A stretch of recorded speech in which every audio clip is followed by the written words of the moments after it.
Docteur Récolland, bonjour. Vous avez modéré ce matin une session particulièrement intéressante sur l'arrêt cardiaque.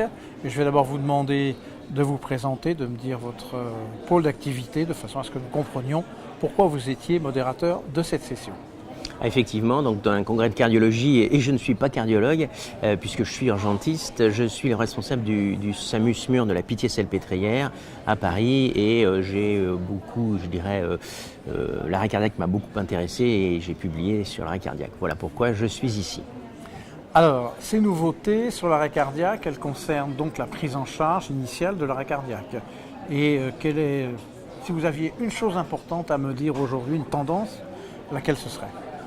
Alors bien sûr, il y a des choses nouvelles sur l'arrêt cardiaque, malheureusement pas sur le traitement médicamenteux, puisque là encore une fois on a vu aujourd'hui que les médicaments utilisés dans l'arrêt cardiaque, que ce soit l'adrénaline, que ce soit la cordarone, ne sont pas efficaces. Les dernières études nous le montrent. Pour l'adrénaline, il faut attendre une étude anglaise, Paramédic 2, qui sortira l'année prochaine pour savoir. Les changements, c'est plutôt sur la prise en charge globale de l'arrêt cardiaque, avec notamment les premiers instants. On n'est pas très fort en France sur le diagnostic, les premiers gestes, même si on essaie de s'améliorer. Et là, on a besoin d'un ensemble, pas que les secouristes ni que les médecins, d'un ensemble, tous les gens qui sont touchés par l'arrêt cardiaque. Et ça s'appelle un petit peu l'Alliance Resuscitation. Les Américains ont commencé déjà il y a l'année dernière. Sous ce nom-là ? Sous ce nom-là, oui. Alors, je ne suis pas très fort en anglais, mais je crois que c'est Resuscitation Alliance. Une prise en charge globale avec notamment des gens qui ont été réanimés et qui forment des associations et qui vont justement aider pour les prochains arrêts cardiaques. Et ça, c'est un plus. Je pense qu'il faut vraiment que tout le monde se rende compte que chacun doit y mettre du sien et donc dans l'arrêt. Donc, c'est les premiers instants de l'arrêt cardiaque et notamment la défibrillation. Une fibrillation qui a du mal quand même, je dirais, à se développer vraiment en France. Alors justement, vous dites qu'il y a du mal à se développer en France. On a l'impression quand même qu'un peu partout en France, on va au supermarché, on va dans des salles de réunion, on va un peu n'importe où, dans les mairies ou dans les stades. On a l'impression de voir des défibrillateurs partout. Alors est-ce que finalement on peut dire que ça ne suffit pas ? Bien sûr, on voit des défibrillateurs plus qu'il y a une dizaine d'années, mais ça ne suffit pas, comme vous le dites, puisqu'il faut aussi s'en servir.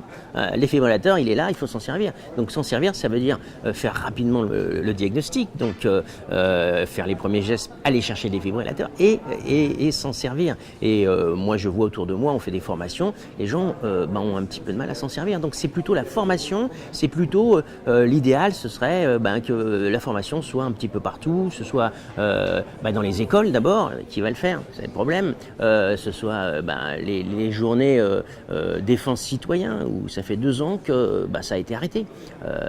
Par manque d'organisation probablement, manque de moyens. Permis de conduire, tout ça. Pourquoi c'est pas fait ? On le dit depuis des années.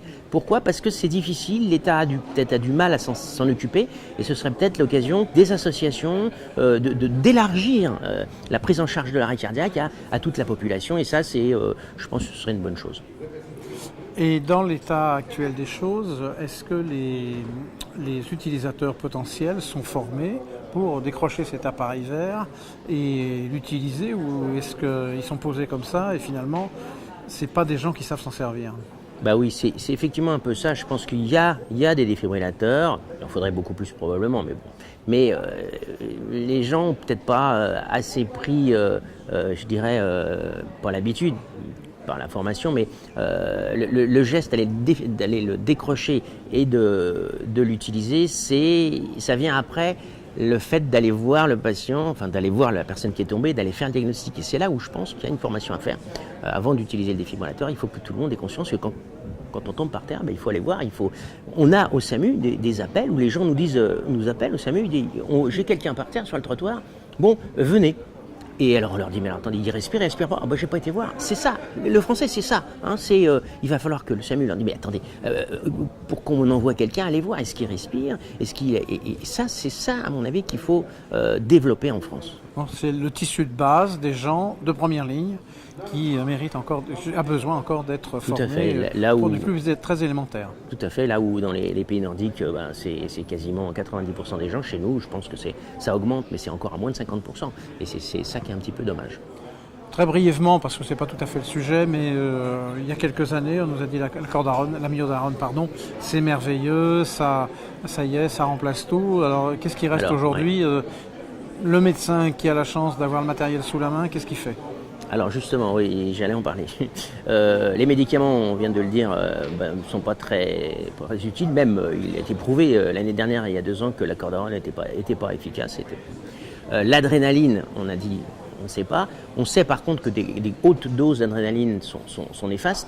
Et encore une fois, aux États-Unis, à Seattle, ils ont diminué depuis plusieurs années les doses. Au lieu de donner 1 mg, qui sont les doses de recommandation, ils donnent 0,5 mg, donc toutes les 4 minutes. Donc c'est vraiment la moitié de la dose. Et avec ça, eh bien, ils auraient des résultats meilleurs.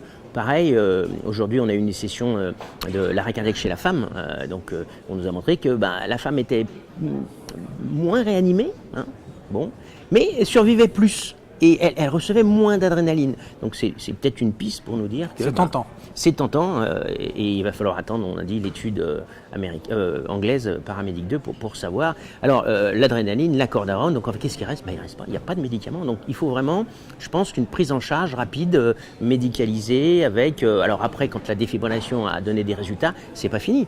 Le cœur est reparti, mais il faut, et donc c'est tout l'objet aujourd'hui du congrès, c'est la coronarographie, la prise en charge médicale, l'hypothermie, tout ça, eh bien c'est en train de se mettre en place. On a des idées plus précises. Encore une fois, les médicaments à l'instant T plus quelques minutes ne sont pas efficaces dans l'arrêt cardiaque, ça on l'a bien retenu.